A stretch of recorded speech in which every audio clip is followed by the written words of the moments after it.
4 दिसंबर 1971 रात के ठीक 12:30 हो रहे थे। राजस्थान के थार रेगिस्तान में कड़ाके की ठंड थी और लोंगेवाला पोस्ट पर एक अजीब सी खामोशी छाई थी। मेजर कुलदीप सिंह चांदपुरी अपने बंकर के बाहर खड़े थे। तभी अचानक उन्हें जमीन के नीचे एक कंपन महसूस हुई। उन्होंने अपना कान रेत पर लगाया। वो कंपन किसी भूकंप की नहीं थी, बल्कि किसी भारी चीज के चलने की थी। मेजर ने तुरंत अपनी दूरबीन उठाई और जीरो लाइन की तरफ देखा। रेत के गुबार को चीरते हुए पाकिस्तान की 22वीं कैवलरी के चीनी T-59 टैंकों का एक विशाल रेजिमेंट उनकी तरफ आ रहा था। मेजर चांदपुरी ने रेडियो सेट झपटा और हेडक्वार्टर को मैसेज दिया। सर, सामने कम से कम 40 टैंक है और हजारों की तादाद में दुश्मन इन्फेंट्री हमारी तरफ बढ़ रही है। हमें तुरंत बैकअप चाहिए। हेडक्वार्टर से आवाज आई। मेजर चांदपुरी, हमारे पास एयर सपोर्ट के लिए हंटर जेट्स तो हैं, लेकिन वो रात में उड़ान नहीं भर सकते। तुम्हें सुबह के सूरज का इंतजार करना होगा। तब तक या तो पोस्ट छोड़ दो या अपनी किस्मत पे भरोसा करो। मेजर चांदपुरी ने रेडियो ऑपरेटर की तरफ देखा और गहरी सांस ली। उनके पास सिर्फ 120 जवान थे और सामने 3000 की फौज। लॉजिक कह रहा था कि पीछे हट जाओ, लेकिन अगर वो पीछे हट जाते तो दुश्मन देश के अंदर घुस जाते। अगले कुछ सेकंड्स में मेजर ने अपनी जीप निकाली और पोस्ट के सामने एक कच्ची कटीली बाड़ बिछा दी। ये कोई माइंस नहीं थे, ये सिर्फ एक धोखा था। लेकिन उस रात उसी एक धोखे और 120 जवानों के जिगर ने पाकिस्तान के ब्रेकफास्ट इन जैसलमेर के सपने को शमशान में बदल दिया।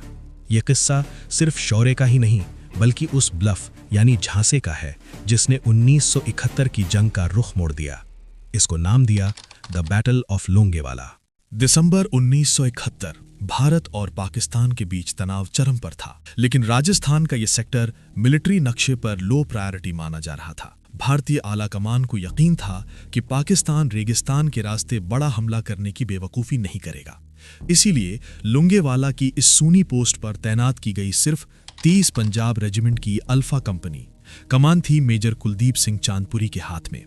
मेजर चांदपुरी कोई फिल्मी हीरो नहीं, एक मंझे हुए प्रोफेशनल थे। उन्हें और उनके 120 जवानों को यहां सिर्फ एक काम के लिए भेजा गया था, आई एंड ईयर बनना, यानी नजर रखो और रिपोर्ट करो। उनके पास भारी हथियारों के नाम पर सिर्फ 2 jeep mounted M40 recoilless rifles यानी RCL गन्स थीं। रात के करीब 12:30 बज रहे थे। पोस्ट से करीब 5-6 किलोमीटर दूर सीमा के पास सेकंड लेफ्टिनेंट धर्मवीर अपनी एक छोटी सी पेट्रोलिंग टीम के साथ फुट मार्च पर थे। अचानक हवा का रुख बदला और धर्मवीर रुक गए। उन्होंने अपने जवानों को खामोश रहने का इशारा किया। रेगिस्तान की ठंडी हवा में उन्हें 2 चीजें महसूस हुईं। पहली, लोहे के आपस में टकराने की एक बारीक मेटालिक स्क्रीच और दूसरी, डीजल के जलने की तेज गंध। धर्मवीर ने बिना वक्त गवाए रेडियो का बटन दबाया। टाइगर फॉर कंट्रोल, यहाँ कुछ हरकत है। टैंकों की ट्रैक की आवाज आ रही है। काउंटिंग अभी साफ नहीं है। ओवर। लोंगेवाला पोस्ट पर मेजर चांदपुरी ने मैसेज रिसीव किया। वो जानते थे कि अगर टैंक आ रहे हैं तो इसका मतलब है कि ये कोई छोटी घुसपैठ नहीं, बल्कि एक फुल स्केल स्ट्राइक है। उन्होंने तुरंत जैसलमेर स्थित ब्रिगेड हेडक्वार्टर को इन्फॉर्म किया। हेडक्वार्टर का जवाब सीधा और कड़ा था। चांदपुरी, हमारे पास वहां भेजने के लिए ना तो अतिरिक्त जवान है और ना ही टैंक। हमारे पास वायुसेना के हंटर विमान हैं, लेकिन उनके पास नाइट विजन नहीं है। वो सूरज निकलने से पहले उड़ान नहीं भर सकते। तुम्हारे पास 2 रास्ते हैं, या तो सुबह तक अपनी पोजीशन होल्ड करो या फिर पीछे हटकर रामगढ़ आ जाओ। स्ट्रेटेजिक लेवल पर यह एक चेकमेट जैसी स्थिति थी। 120 जवान और 2 पुरानी RCL गन बनाम पाकिस्तान की 22वीं कैवलरी के 45 टैंक। चांदपुरी ने अपने सूबेदारों और जवानों को बुलाया और कहा, सुनो जवानों, दुश्मन की तादाद हमसे 20 गुना ज्यादा है। ये मुमकिन है कि कुछ ही घंटों में ये पोस्ट लाशों से भर जाए। हेडक्वार्टर का ऑर्डर है कि हम टैक्टिकल विड्रॉल कर सकते हैं, यानी हम अभी इसी वक्त ये पोस्ट छोड़कर पीछे रामगढ़ जा सकते हैं। कोई हमें भगोड़ा नहीं कहेगा, क्योंकि ये ऑफिशियल ऑर्डर है। लेकिन एक बात समझ लो, अगर आज हम यहां से पीछे हटे तो कल सुबह पाकिस्तानी टैंक जैसलमेर की सड़कों पर होंगे। मैं यहां से 1 इंच पीछे नहीं हटने वाला। जिसे अपनी जान प्यारी है वो अभी जा सकता है, मैं उसे नहीं रोकूंगा। लेकिन जो यहां रुकेगा वो कल का सूरज तभी देखेगा जब दुश्मन की लाशें इस रेत में बिछ चुकी होंगी। अगर ये पोस्ट ओवररन हो गई और दुश्मन हमारे सर पे आ खड़ा हुआ तो मैं कैदी बनकर उनके सामने घुटने नहीं टेकूंगा। मैंने अपने जूते में ये लोडेड पिस्तौल रखी है, जिसमें ये आखिरी गोली मेरे अपने लिए है। और अगर इस जंग के बीच मेरे कदम पीछे हटे या मैंने तुम्हें पीछे हटने का हुक्म दिया तो तुम्हें मेरी कसम है अपनी राइफल का रुख मेरी तरफ कर देना और मुझे वहीं ढेर कर देना। मेरी लाश इस लकीर के उस पार नहीं जानी चाहिए। अगले कुछ सेकंड्स तक वहां सिर्फ हवा की आवाज थी। किसी ने नारा नहीं लगाया, किसी ने शोर नहीं मचाया। बस एक एक करके उन 120 जवानों ने अपनी राइफल्स की सेफ्टी कैच हटा दी और अपनी अपनी ट्रेंचेस की तरफ मुड़ गए। वो चुप्पी चिल्ला चिल्ला कर कह रही थी कि उस रात लोंगेवाला से कोई पीछे नहीं हटने वाला था। उस रात मेजर चांदपुरी ने सिर्फ एक बटालियन को कमांड नहीं किया था, उन्होंने 120 इंसानों को फौलाद में बदल दिया था। रेत के उन टीलों के पीछे पाकिस्तान की पूरी ब्रिगेड ये सोचकर आगे बढ़ रही थी कि रास्ता साफ है। उन्हें नहीं पता था कि सामने कोई रेजिमेंट नहीं बल्कि 120 पेशेवरों की एक सैंड वॉल खड़ी है। असली खेल अब शुरू होने वाला था, जिसे मिलिट्री इतिहास में द ग्रेट ब्लफ कहा गया। रात के 2:30 बज रहे थे। पाकिस्तानी टैंकों का काफिला लोंगेवाला पोस्ट के इतना करीब था कि मेजर चांदपुरी अपने बंकर से उनकी हेडलाइट्स देख सकते थे। दुश्मन को यकीन था कि यहां कोई भारी डिफेंस नहीं है। उनके लिए ये जैसलमेर जाने वाले रास्ते की बस एक मामूली रुकावट थी।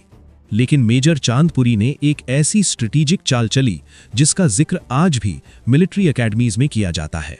मेजर चांदपुरी के पास एंटी टैंक माइंस की भारी कमी थी। उन्होंने अपने जवानों को हुक्म दिया कि पोस्ट के चारों तरफ सिर्फ कटीले तार बिछा दिए जाएं। ये कोई सुरक्षा कवच नहीं था, ये बस एक साइकोलॉजिकल ब्लफ था। जैसे ही पाकिस्तान के पहले T-59 टैंक ने इन तारों को देखा, उनके कमांडर के माथे पर पसीना आ गया। मिलिट्री प्रोटोकॉल कहता है जहां कटीले तार हैं वहां माइंस पक्की हैं। पाकिस्तान की पूरी इन्फेंट्री और टैंक रेजिमेंट वहीं रुक गई। उन्होंने अपने इंजीनियर्स को बुलाया और अगले 2 घंटे उस नकली माइंस को साफ करने में बर्बाद कर दिए जो वहां थी ही नहीं। इन 2 घंटों ने लोंगेवाला की किस्मत बदल दी। इसी दौरान मेजर चांदपुरी ने अपनी दूसरी चाल चली। उन्होंने अपनी 2 RCL गन वाली जीपों को रेत के ऊंचे टीलों के पीछे छिपा दिया। RCL गन की एक सबसे बड़ी खराबी थी उसका भारी बैक ब्लास्ट, यानी जब ये गोला दागती है तो पीछे से निकलने वाली आग और धुआं गन की पोजीशन एक्सपोज कर देता है। मेजर चांदपुरी का निर्देश साफ था, एक शॉट मारो और तुरंत पोजीशन बदलो।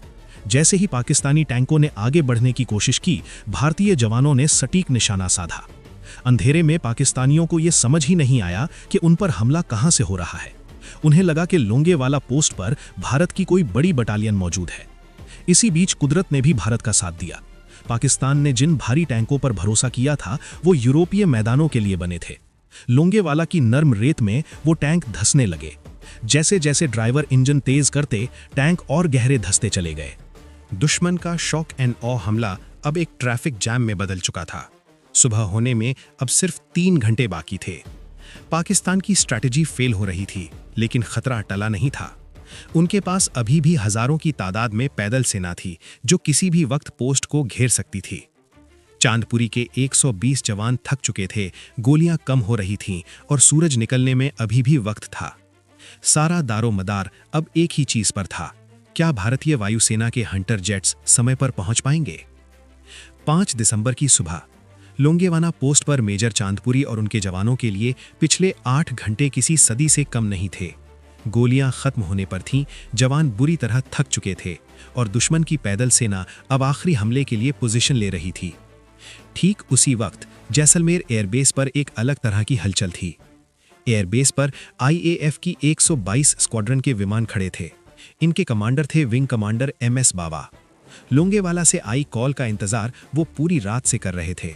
सुबह की पहली किरण के साथ ही 2 हंटर विमानों ने उड़ान भरी। इन विमानों की एक बड़ी स्ट्रेटेजिक कमी थी, इनके पास कोई रडार या आधुनिक नेविगेशन नहीं था। पायलटों को अपनी आंखों से दुश्मन को ढूंढना था। पायलट को जो दिखा वो किसी टारगेट प्रैक्टिस जैसा था। पाकिस्तान के 40 से ज्यादा टैंक लोंगेवाला की उस नर्म रेत में फंसे हुए थे। वो न आगे जा सकते थे न पीछे। मिलिट्री की भाषा में इसे कहते हैं सिटिंग डक्स। यहां पाकिस्तान की सबसे बड़ी स्ट्रेटेजिक गलती सामने आई। उन्होंने इतना बड़ा हमला तो किया, लेकिन अपने टैंकों को हवाई सुरक्षा नहीं दी। उन्हें लगा था कि वो सुबह होने से पहले लोंगेवाला फतह कर लेंगे। सुबह 7:30 बजे पहली स्ट्राइक हुई। हंटर जेट्स ने अपनी 30 mm एडन कैनन्स और T-10 रॉकेट से आग उगलनी शुरू की। रेगिस्तान में टैंकों के पास छिपने की कोई जगह नहीं थी। जैसे ही एक टैंक फटता, उसका काला धुआं दूसरे टैंकों की पोजीशन बता देता। पायलटों ने बारी बारी से सॉटीज की, एक जाता दूसरा आता। दोपहर होते होते लोंगेवाला का नज़ारा बदल चुका था। पाकिस्तान की 22वीं कैवलरी रेजिमेंट का गर्व उनके T-59 टैंक्स अब जलते हुए लोहे के ढेर थे। पाकिस्तानी सेना में भगदड़ मच गई। जो टैंक सही सलामत थे, उनके चालक उन्हें वहीं छोड़कर पैदल ही सीमा की तरफ भागने लगे। शाम होते होते जंग खत्म हो चुकी थी। पाकिस्तान की 18वीं डिवीजन पूरी तरह तबाह हो गई थी। जब मेजर चांदपुरी और उनके जवान अपनी ट्रेंचेस से बाहर निकले तो उनके सामने एक कब्रिस्तान था, दुश्मन की स्ट्रैटेजी और उनके अहंकार का कब्रिस्तान। भारत के 120 जवानों ने दुनिया को बता दिया था कि युद्ध सिर्फ हथियारों से नहीं, बल्कि सही समय पर सही फैसले और स्ट्रेटेजिक ब्लफ से भी जीता जा सकता है।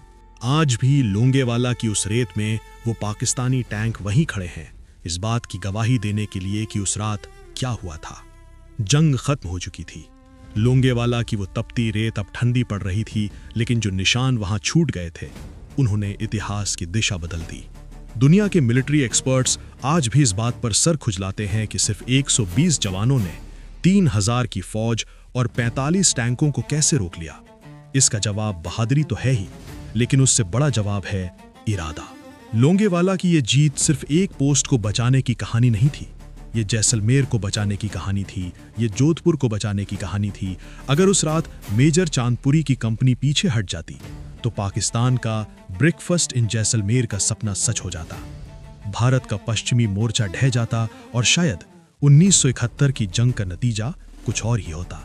इस जीत ने पाकिस्तान का वो तुरुप का पत्ता छीन लिया जिसे वो समझौते की मेज पर इस्तेमाल करना चाहता था। लोंगेवाला की हार ने पाकिस्तानी सेना की कमर तोड़ दी। इसके ठीक 11 दिन बाद ढाका में 93,000 पाकिस्तानी सैनिकों ने सरेंडर किया और दुनिया के नक्शे पर एक नया देश उभरा, बांग्लादेश।